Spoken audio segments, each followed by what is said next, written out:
Hello and welcome back to another Space Engineers showcase video.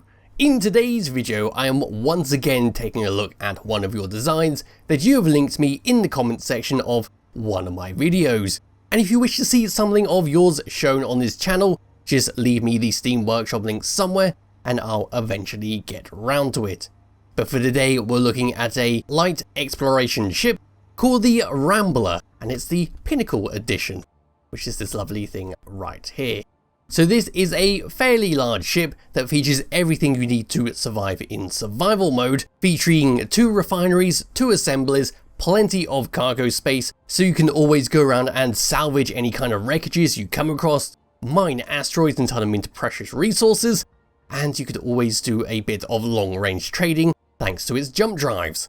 Pressing F10 and finding it in the spawn menu, here it is. This thing is 504 large blocks, using the decorative block number 1 and number 2 DLC packs. And in the description there we can see absolutely everything about this ship and a bit more little information. But what we're going to do is have a quick look around the outside, then we're going to go inside and see how this thing handles. So coming to the very front, this is what we get. We have a very small glass bridge, which is where we're going to be spending all of our time inside this ship. We can see we've got some beds there, a small flight seat, some cargo containers and a survival kit. And just below that, we have a spotlight to light up your way and make sure you're not going to bump into something in case you want to hide inside an asteroid for some odd reason. Moving around the sides, come around here, we'll see hydrogen thrusters, which is the only form of thrust that appear on this ship, so we're good for absolutely everywhere. We also have a rocket launcher, not a traditional rocket launcher that can be reloaded, but a one-time use thing, but it does have a blinking green light on there. We come all the way around to the opposite side, we'll then have a blinking red light. Behind that we then got a Gatling turret, which will then help us blast away any kind of pesky drones that come close to us, and we can see even more hydrogen thrusters being dotted around the ship. As we continue along the side there, we can just see part of our refinery right there, which has one on the opposite side as well. And then towards the back, we then have some lovely blockwork here using the battered armored grey blocks. But just below that, we have ourselves a landing gear with an LCD screen on it with a railing, just for some added decoration. Now, as we move all the way around to the back of this ship, if I put my light on, we will see our main thrust, which is going to be 2 large hydrogen thrusters. And we can see how those landing gear have been attached on like so. Yes, this is our main thrust, which will allow us to go at some pretty good speeds. In the middle of these, we then have some red battered armor blocks, along with a few more grey battered armor blocks. Just behind here and below our antenna, we've got ourselves an ore detector. Then coming across over to here, we have an oxygen tank. And right behind there, we then have ourselves a reactor, which is connected onto a cargo container, which goes further on into the ship. In front of that, we then have a jump drive, which will allow us to jump approximately 2,000 kilometers. If we pull around there and start moving along the top, we can then get a better look at stuff. So along the top here, just behind our antenna, we then have a laser antenna, in case you needed it, and we can see the tops of our thrusters. Moving along the main body there, there's our refineries, which do have modules attached onto them. And continuing along, we have ourselves a gravity generator, which is very nice, a connector to recharge our hydrogen tanks with, and we've got 2 parachute hatches just in case something goes horribly wrong while trying to land on a planet. And as we move towards the bridge, we can see we've got 2 oxygen tanks there to make sure we're not going to suffocate anytime soon. Moving down and underneath this ship, there's our spotlight, and we see we've got some blast door blocks just connected onto it with a wheel separating them. This is how we're going to drop down the front of our ship when we land. So we've got landing gear at the back there, but none at the front, so that wheel is going to soften the blow. And it doesn't really matter if that section gets destroyed because it's only a spotlight and some blast door blocks. Anyway, moving along, these are our bottom thrusters. We can see 2 more reactors covered up by some catwalks, a doorway to get in and out of our ship, a air vent there to suck in oxygen to refuel our tanks, and there's the bottom of our modules which go onto our refineries. Moving towards the back there, we then have a access point for our cargo containers to easily load stuff in and out if we're on foot. And that is the back of our ship once again. So with that all done and out of the way, that is a brief around the outside of what this thing looks like. and it is bloody fantastic. So now it's time for me to get into my character, and we can head on inside and see what this thing has to offer. So coming all the way around to here, we then have our little doorway, which is all nicely lit up. Right here, we can go inside, a double door for an airlock, so in we go. And we can just close it up manually. And now we're on the inside. This is our bridge slash living quarters slash everything else you want to do inside this ship.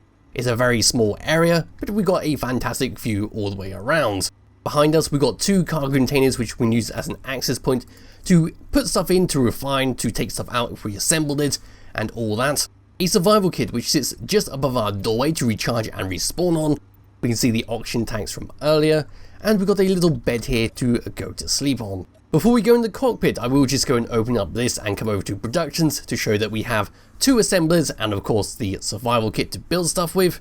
If we come to the control panel, we'll be able to see everything else with this ship. So we've got plenty of reactors on there, lots and lots of speed modules, one hell of a lot of cargo containers for you to store everything inside it, and there's our 2 refineries, and our parachute hatches, oxygen tanks, O2H2 generators, and everything else with this ship.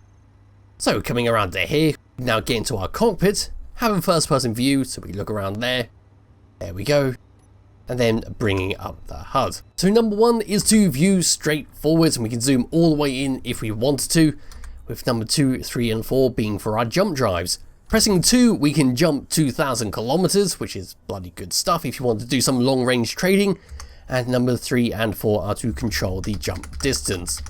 So if we go like that and jump, you'll see that we're going to do 1.88 kilometers. Number 5 is for our hydrogen engines, so if we don't want them to be running, we can always switch them off and use our reactors instead. Number 6 is to stockpile our hydrogen tanks on and off. Number 7 is for our thrusters all the way around the ship to turn them on and off, so there we go. And number 8 and 9 is for our landing gear. On tab number 2, we got controls for a bunch of lights all the way around the ship, from our little interior lights, our spotlights, and our little blinky lights on the side. Then we've got controls for our reactors on and off, our batteries to auto or to recharge, gravity generator on and off, and then ore detector and antenna. On tab number 3, this is our weapons tab, where we've got a camera to view forwards once again, and we can press 2 to fire our rocket launchers. Number 3 is for our turrets on the side to switch them on and off, which will be our main form of defense if we run out of rockets. On tab number 4, this is all about our hydrogen thrusters, where we simply have a on-off switch for everything on there. We then have a cruise control where we can press 4 to turn off our forward-facing thrusters, so we just boost along at a constant speed, turning them back on. 6 and 7 is our thrust override, so we don't have to hold forwards ourselves and be nice and lazy. Number 8 and number 9 are a little bit different, because they are to turn off each of these engines at the back individually, so 8 will turn off the left, and 9 will turn off the right. So if you don't want to burn through all your hydrogen at an extreme rate, you can always switch one of them off. So there we go. But with that done, that is everything on the tabs, so it's time to take control of the ship once again and fly it forwards. So moving forwards, we have a lot of speed thanks to those large hydrogen thrusters at the back there. Stopping is a lot slower, so we would need to do a 180 and then just boost straight forwards to stop us at a much faster rate. Going left and going right, we've got a reasonable amount of speed there to do some maneuvering. Going down, got a nice lot of speed there, and going up, once again, a nice lot of speed. Moving my mouse around, we've got a little bit of weight on there, but it's not too much to worry about, to the point that it is perfect for this size of ship.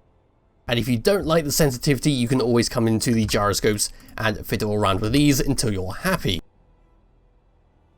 Yes, now we can just fly along here. In fact, we can go for a nice big jump. In fact, let's go and try and jump towards that black hole all the way around here. So we line ourselves up like this. We can then press number 2 and jump straight towards that. Hopefully we're going to hit it. I can't remember the distance away from the black hole I am, but this should be good. So in 2 seconds, 1 second, here we go. And we have appeared to have shot straight past it. Okay, it was a lot smaller than I was thinking. Anyway, that is pretty much it for the Rambler. It's a very nice ship. It's got a lot of stuff going on with it. It would be a nice addition to mess around with in a survival game. And if you want to play around with it, there will be a link to it in the description below. So thank you all for watching, and I'll be back with another video some point soon. Bye bye.